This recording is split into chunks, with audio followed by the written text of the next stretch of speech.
jihadist group IS. The text in the pamphlets is calling for support in fighting for an Islamic State which extends from the Middle East to Asia.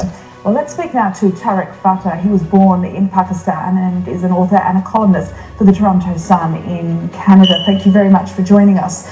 This sort of jihadi propaganda isn't new in these parts of Pakistan, but why should we take notice of this now? Well, it's not new. It's in fact, ISIS-affiliated groups are already operating inside Balochistan, where the Pakistan government's secret agencies rely on ISIS to attack the Baloch nationalists in a very similar manner to how the Kurds in Kurdistan, the minority Yazidis, were being attacked. We now have a situation in Balochistan where the ISIS-affiliated groups are killing Zikri Baloch, which is also non-Muslims, but with a very tiny minority.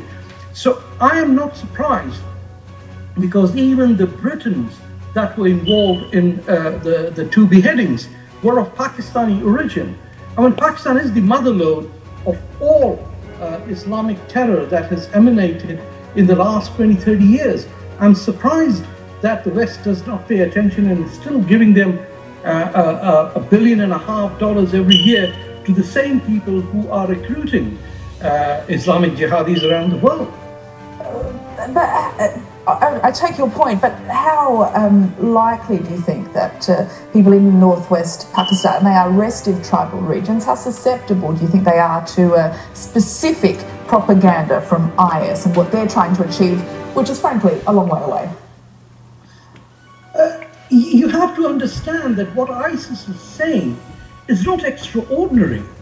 I mean, they're coming from a tradition of beheadings and murder in which the grandson of the Prophet Muhammad was beheaded and his head was paraded around in the streets of Damascus. So Islamic history, throughout its 1400 years and right across the planet, up till about the 1800s when colonialism came through, the whole notion of beheading or jihad or slitting necks or inflicting terror on minorities was quite the norm.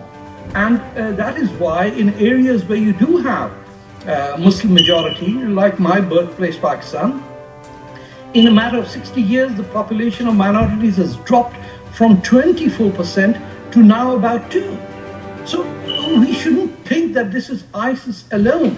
Whether it's Al-Qaeda, whether it's ISIS, whether it's Al-Nusra, whether it's Taliban, or whether it is Boko Haram, all are based on a fundamental ideology of armed jihad.